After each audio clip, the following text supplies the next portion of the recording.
Hello, and thank you for joining us.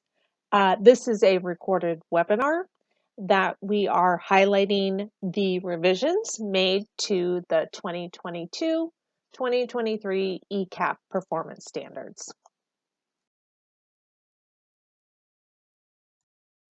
Before we get started, a few things to note about this training. On the DCYF ECEAP website, you will see two versions of the performance standards. One is our final version and one is the training copy. You'll notice that the training copy has highlighted in gray some of the language. Anything highlighted in gray is a clarification. The text that is highlighted in yellow is new language or additional language added to a standard. You may note that in this training, we are not covering the eligibility standards, which are PAO 37 to PAO 52, as there is a separate standalone training for those particular standards. And it's always good to remember that performance standards are the minimum requirements, and many times ECEAP contractors may require a higher standard. So please be sure to check with your contractor. And you may find it helpful if you have a copy of the standards open so you can see them, or have a printed copy as we go through the highlights. So in the definition section of the standards, you will see several definitions that have been highlighted in gray. Again, things that are highlighted in gray are mostly a clarification. At times they are more aligned with WAC, or they include more inclusive language. And in the definitions section, we only have one new definition added this year, which is the tribal child definition, which is temporary until the final definition is determined in 2025 by Washington tribes.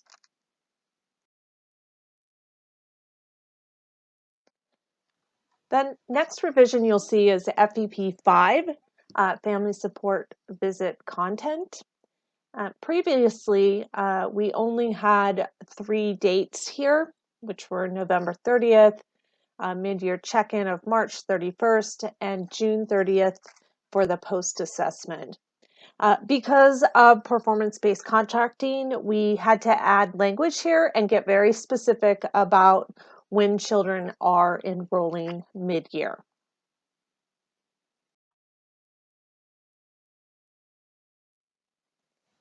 Based on feedback from our monthly check-in with ECEAP health coordinators, we added the word verify to FEP 7 and FEP 8. In order to remove the barrier that many people spoke of trying to obtain a paper copy from a physician or a dentist.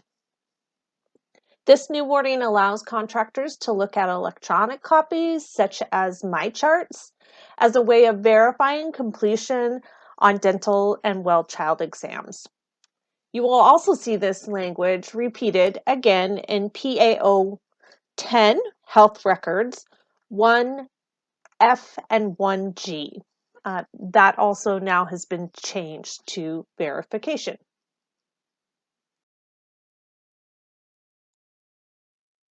So in PDTR4, Lead Teacher Qualifications, you'll see language. The PDP timeline for meeting education requirements is cumulative for this role.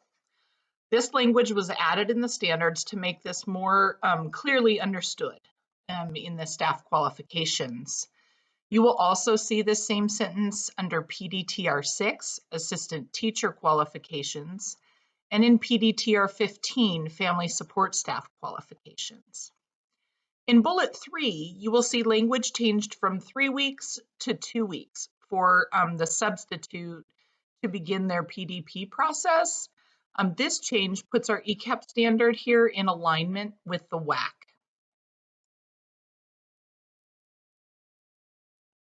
In PDTR 10, required training by role, language was updated in this section to align with the early achievers revisions and the rebranding of the coach framework training to the practice-based coaching training and the rebranding of coaching companion to CC.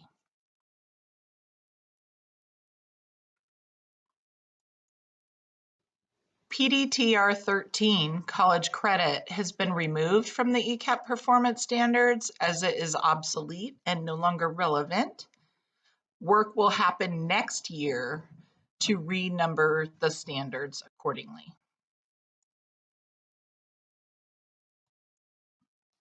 PDTR 16, coach role, contains language in gray that was updated to reflect the revised language and terms used related to early achievers. I do want to point out that the previously titled Coach Framework Training is now called the Practice-Based Coaching Training. PDTR 16, 1D, this statement was added to provide clarity to expectations for coaches for providing feedback to teachers about their practice throughout the quality recognition cycles. This is something we know is taking place, and we felt it was important to call out here.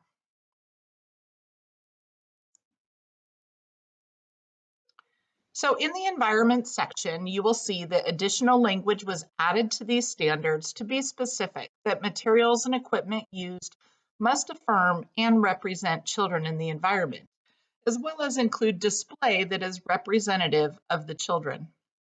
The materials in curriculum must be representative of the children in the environment and incorporate their interests.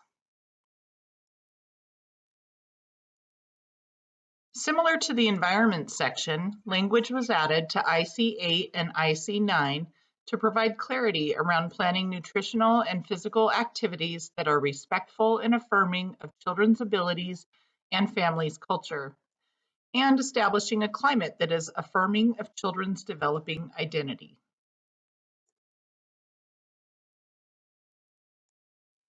PAO 29, community partnerships. There has been an additional sentence that includes direct communication with DCYF staff, state agencies, local providers, and other learning system navigation partners for the coordination and support of system-level incentives so that families can access the range of services and support.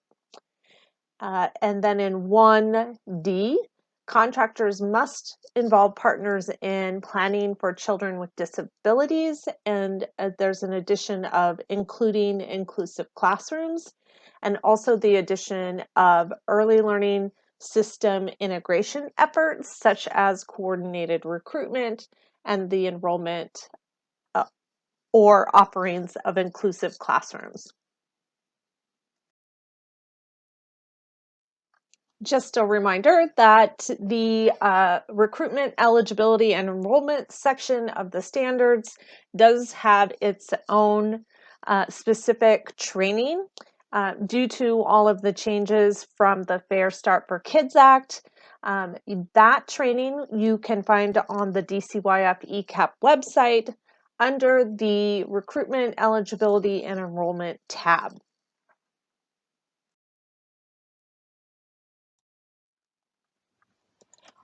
Office hours are scheduled for May 26th from 1 to 2 p.m.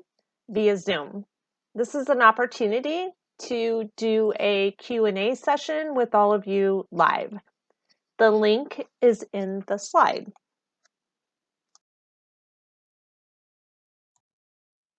Thank you, and this concludes our performance standards training.